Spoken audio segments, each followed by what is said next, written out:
Ladies and gentlemen, please welcome Sean Layden and Sid Schumann.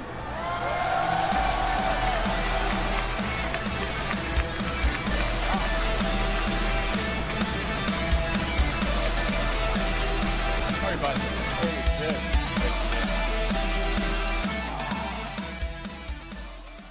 Hello, hello. Welcome, welcome. I'm so glad you could join us here, PlayStation Experience. Thank you so much for coming. Sean. Is this a furniture convention? I think we're going to play a game. We're going to kind of move our way back and forth across the different segments here. Right, and hopefully ending up with those nice postmodern gray office chairs. This is awesome. Yeah. In all seriousness, folks, it is unbelievable to be here again at another PlayStation Experience. So exciting to have all of you here. I really give yourselves a round of applause for joining us here in Anaheim. This is wow. This is the fourth one. It's the fourth one. And I can't think of a better way to close out this highly memorable year than with my friends. So thank you so much. Yeah, thanks for coming, everybody. Really. Yeah, it's incredible. And Sean, it's been a heck of a year. Wow, hasn't it been just? It's been a crazy year, 2017. I think we saw a lot of great game releases. Any Uncharted fans out there? So Lost Legacy was awesome. We're certainly proud and pleased with what our friends in Amsterdam pulled together with Horizon Zero Dawn. And then without telling anybody, just kind of slipped the Frozen Wilds out there. Yeah. Because that's what they do. Just sneak it out there. I mean, what's great, too, is the year got off to such an incredible start. Resident Evil 7, one of my absolute favorites this year. Yes. If you haven't played that in PlayStation VR, you haven't played it. Persona 5, Nier Automata. Right. Yeah. Incredible year, incredible games. One of the strongest game lineups I've seen in years. My personal favorite, one of them anyway, is Everybody's Golf. That's a terrific game. Can we get some love for my golf game, please? Gravity Rush 2. Gravity Rush 2, yeah. You could sit here all night literally listing all the incredible games that came out this year. Right. But we've got to, you know. Went really well. We saw the reveal of Sucker Punch's new opus, Ghost. Ghost of Tsushima? Yeah, that's going to be great. We saw some of that in the trailer right now, but there was a lot that happened in 2017, and we can talk about that, and we can share some of our memories of that with everybody here. But 2018 is going to be another tremendous year for PlayStation, both in PS4 and PSVR. And we're going to talk a little bit about 2018 here tonight. We're also going to bring you closer to some of the world's top developers right here. I think it's something that makes PlayStation Experience unique and special, as you folks can be right here with us, all of our friends right here. Thus all the furniture. And all this furniture right here. We're going to try to build a super group up here. You can tell us what you think at the end, but I think we have a special night here ahead of us. We're going to have some old friends dropping by, Sean. Yeah, we're going to have Andy House is in the house. That's right. He'll be joining us later with our old friend Mark Cerny. That's right. PS4 system architect Mark Cerny's dropping by. Right. Are you guys fans of God of War? You like God of War? Okay. Corey Barlog from Santa Monica Studio, he's going to come in and give us... And then get right back to the studio and get that work done. And we're having Media Molecule. Yeah, Media Molecule. Did you guys check out the Game Awards last night? You see that new trailer? We're also going to take another look at Concrete Genie here a little bit later tonight. 18 games. We're going to take a peek or two at the PlayStation Experience show floor, which I know a lot of you are going to be excited to check out over the weekend. And there might be a surprise or two in store, Sean. What do you think? I think there's more than a surprise or two, indeed. Right. And we have some shots of that. We're going to go to that now, or? Yeah, so we got a big weekend here. Okay. And actually, one of the things I'm personally super excited for are the panels we've got going on tomorrow. It's a great lineup. Really killer panel lineup. I think the best we've ever had. I mean, look at this stuff here. We've got Naughty Dog doing not one, but two panels. The cast of The Last of Us 2 will be right here, right on this stage, actually. You'll be able to see them. You'll be able to see all the Uncharted voice actors for the big 10-year anniversary. Sucker Punch stopping by, Media Molecule stopping by. Super excited that Justin Roiland and William Pugh are going to be stopping by. I'm a huge Rick and Morty fan. I can't wait to see what these guys are up to with Accounting Plus. So it's just a lot of great stuff. Yes. Then can we talk about that show floor? Yes, the show floor, we were taking a look at that earlier today. It's like nothing we've done before. Yeah, we have some photos, I think, too, if we could show can we put those up on the screen? Oh. Days Gone. I mean, that's an experience right there. Get your phone ready. Yeah, that's the entryway, so you're going to have to find a way to get through that. Are they ticklish? We'll find out tomorrow. We're going to find out, yeah. Another one. And one of them is a real human. You have to find out which one that is. Another one I'm really excited about. It's incredible. Shadow of the Colossus. Wait till you see this. Tell them what they get to do, Sean. So what you get to do, this is one of the key colossi from the game. You will be able to climb up the back of it and put that sword right into the center of his head. It's the thing you've wanted to do when playing the game. You'll be able to do it now tomorrow at the show. It's incredible. I mean, that's just a taste. There's so much more. It's the biggest show we've done yet. So I hope you all check it out tomorrow. Let us know what you think. Got a lot of PlayStation VR here. I know not everyone gets a chance to go on with this. Oh. This is the Inpatient. The Inpatient is here. The Inpatient from Supermassive. Oh, that was nice of Oz to sit in the wheelchair like that. Yeah. But you will be taken into this experience via wheelchair, and you will have an asylum experience, just like it is in the game. They wheel you in, totally they close creepy. the curtain, Trust and you play me. the demo. It's incredible. Yeah. So it's not for the faint of heart. Not at all. So around 80 playable PlayStation VR experiences here over the weekend. And so lots to see and do on the PlayStation VR front. But actually, Sean, speaking of PlayStation VR, I believe we do have a new PlayStation VR game to reveal here tonight. Yes, we do. And I think it's really important, though, to talk about the VR stuff. Get out there over the next couple of days and experience it, because you can read about it on the web, you can hear Sid and I talk about it all the time, but until you put the headset on and have a gaming experience like that, you'll never really know what it's like. So please, for the next couple of days, get in there and do that, because we have a new game we're announcing tonight called Firewall. Firewall 0 Hour, I think is the full title. Let's take a look at that. Yeah, here we go. This is the first gameplay we're seeing of Firewall. Now, this is actually from the folks at First Contact Entertainment. They're serious shooter developers. This is a team-based 4v4 tactical first-person shooter. So attack and defense on the two teams. And there's a huge amount of emphasis being placed on sort of the tense motions and movements. The pacing is very realistic. Peeking around corners here. We're going to see some of that here in the footage. But just a very early sneak peek for all of you here. Firewall is coming to PlayStation VR. You'll be able to use either a DualShock or your PlayStation VR aim controller, if you've ever picked up one of those, with Farpoint or something like that. So this is looking mighty promising, I gotta say. Oh, it's incredible. It's so tense to be in that four on four, trapped in the room, throwing flashbangs and trying to clear rooms out of enemies. Yeah, this is one we've been wanting to tell folks about for a while, and I know people who have tried it have really come out raving. So, and it's on the floor. That's right. It's on the floor here. You'll be able to play it this weekend, 4-on-4, Firewall.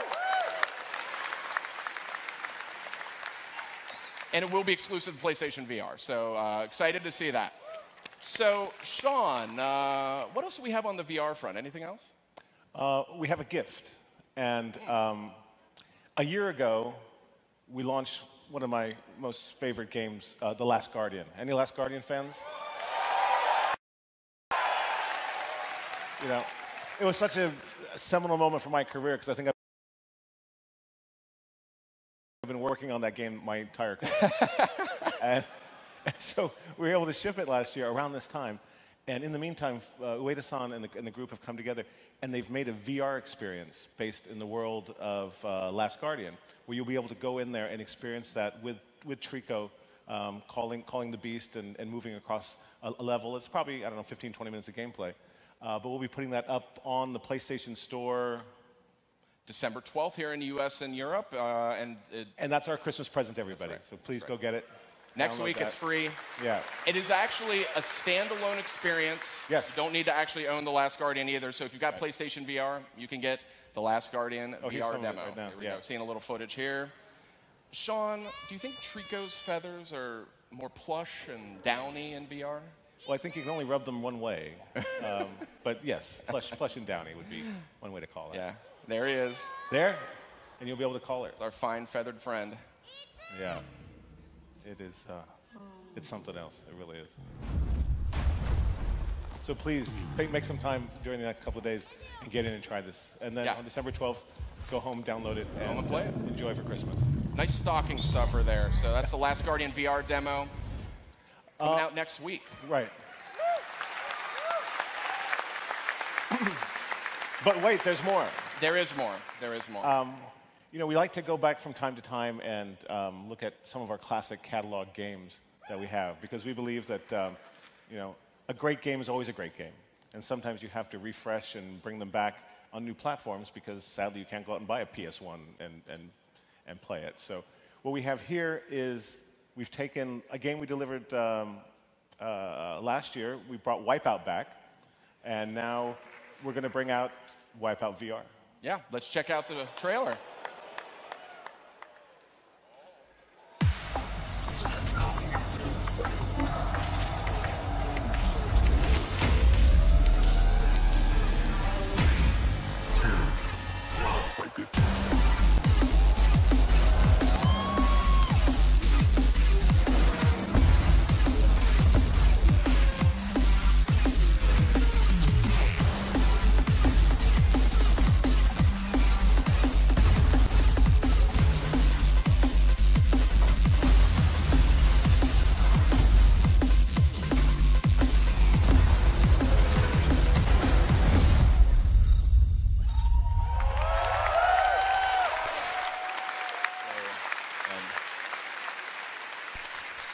Now, this will be an update that you'll be able to download to your copy of Wipeout, and this will add the VR capabilities to the game you have.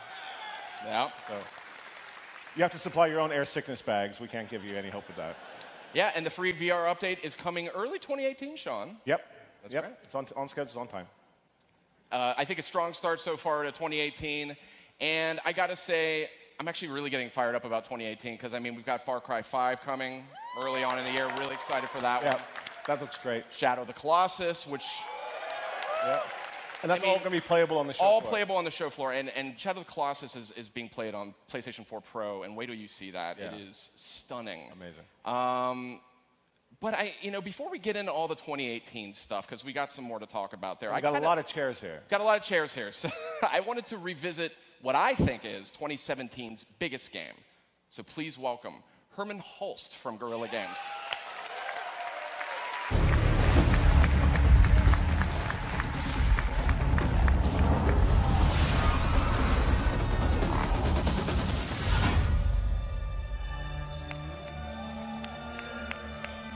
Ladies and gentlemen, please welcome Herman Hulst.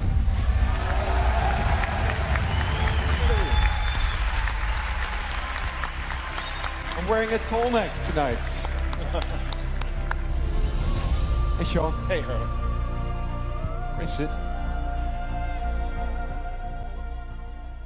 Wow, we have a lot of family. Yeah, we do. Big family. Yeah. We love How are you guys?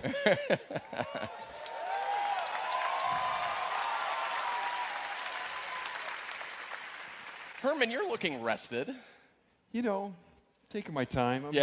I'm here on vacation for 40 hours. Yeah. Well, I mean, from my perspective, 2017 has kind of been the year of Horizon Zero Dawn. I mean, it's clearly a humongous hit. I mean, people have fallen in love with this. It's a tremendously great-looking game on PlayStation 4 Pro or on standard PlayStation 4. Nominations out the wazoo, and you guys just shipped the Frozen Wilds, too. I mean, that's one hell of a year. It's been a fantastic year. I mean, we worked on this game for 7 years, and then when you finally get it in the hands of... And then you got the Frozen Wilds, which you just put out, too. I mean, that's a whole bunch of new content. It's unusual to see. After we... Given the fact the game is a huge hit, what sort of surprised you most in terms of the fan reaction? Wow, there's been so many surprises on this project. I would say just the feedback from the audience. I mean, we've had such amazing responses. We got this is a mail that Sean forwarded on to me from a president of one of the game studios. He had 4 daughters, and he just sent this note that his daughters, young girls, they rearranged the furniture in their home so that they could practice like Aloy, because it was a character that for the first time actually looked like them. And it's these kind of responses, or it's the cosplayers that so many of them, they've come out to the studio, they've kind of become super fans, they invest so much in them. Or the sheer amount of time that people spent in the game. Photo mode, some people have spent weeks and weeks just not taking snaps, because it actually borders pretty much professional photography. It's incredible, yeah. So it's actually the extent of that kind of feedback that's been the most surprising to me. Well, and it's great to have such a strong female protagonist that has been, loved by the entire PlayStation community. We've just created a whole new icon for our industry. beautiful game, one of my absolute favorites this year. Now, okay, from my selfish perspective, one of the reasons I'm so pleased to see Horizon be such a huge hit is because, well, it's a single-player game. And I love single-player games.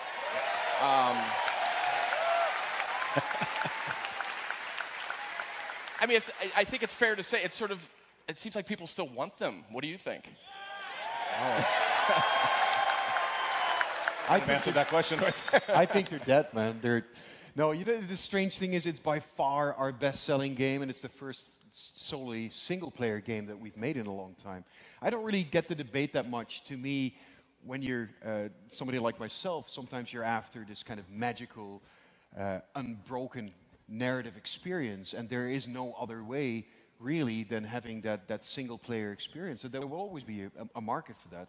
It's hugely important. Especially in a world as unique and exotic and interesting as Horizon Zero Dawn, with the characters interesting and unique as Aloy. So you don't want to be interrupted. You want to be in that magic spell and stay there. And that's why sometimes it's tour bus, which the tour bus is the narrative in this story. And you can kind of go look around, check out the world, but the bus is always a few steps away, no matter what you do. So it's kind of a fun exploration in the world. the tour bus. The tour bus. I think we use the analogy of a theme park just around the corner here, Disneyland, for making Horizon Zero Dawn. We're a tour bus. And that really was like a theme park, too. It's a theme park. It's amazing. So, Corey, since we got you here, I wanted to run through the latest gameplay footage, actually, that we saw at Paris from God of War. But because we got you here, you can add some context and some information that we maybe didn't have back then. Oh, good. So let's go ahead. Let's go ahead and roll that. So go ahead and roll that. I'm going to say something right away. I was talking about playtesting. We were still building the system for the kids' ability to talk in-game, the banter system, we call it. So Atreus, in the game, wasn't fully talking a lot. So when we made this video, I was dropping the audio in without us having playtested it. So I treat this video a little bit like it was a giant playtest with the world. So we sort of discovered, as we sent it out, in a playtest that was happening almost the same time this was coming out, that we were like, oh man, he talks too much. We need to... Hello. Welcome. Thank you. This is the more relaxing seat. This is so relaxing. It's lovely. I Very feel nice. separate. Well, we could just I go... feel apart. This is the stress seat. Go ahead. Okay, I'll take it on. All right. Siobhan, I got to ask, I mean, what's Media Molecule been up to lately? Well, we have just been so busy.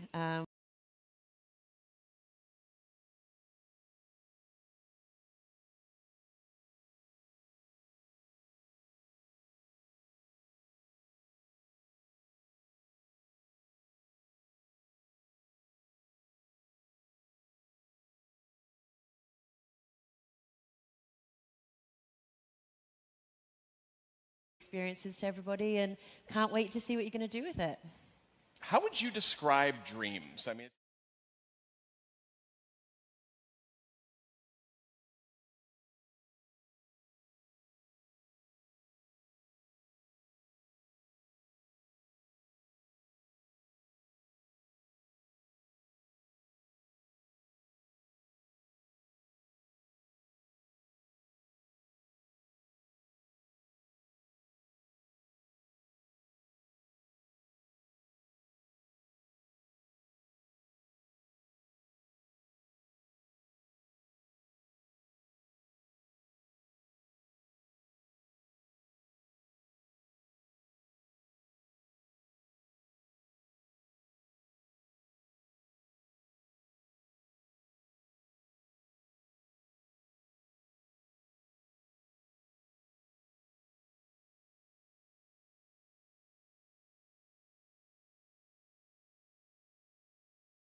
Theme is just drop dead stunning, and for us, like, it was really important sort of to bring in this, you know, painterly. This is sort of how the dream is laid out. And so you'll see that as you play through it, we're beginning here now into art stream. Yeah, over narrative for people to experience. And not to belabor the point, but you've made all of this in the Dreams engine. That's right. All of it is running real time in Dreams. Right. All made in Dreams, running real time. And the tools are there that someone could recreate that. That's right. Yep. On their own. Yep. They're all there. Wow. I mean, I mean, that's the exciting thing. Yeah, I've just always been wondering with this title. I mean, how far sort of does the rabbit hole go when it comes to genres? I mean, can you make like racing games? Can you make RPGs? Yep. Can you make? I mean, I think what we learned from LBP is give people the tools, and they'll be able. We just saw the most extraordinary things.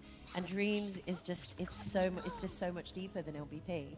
So I mean, for us, like we're so excited because there's absolutely the sky is the limit, and I think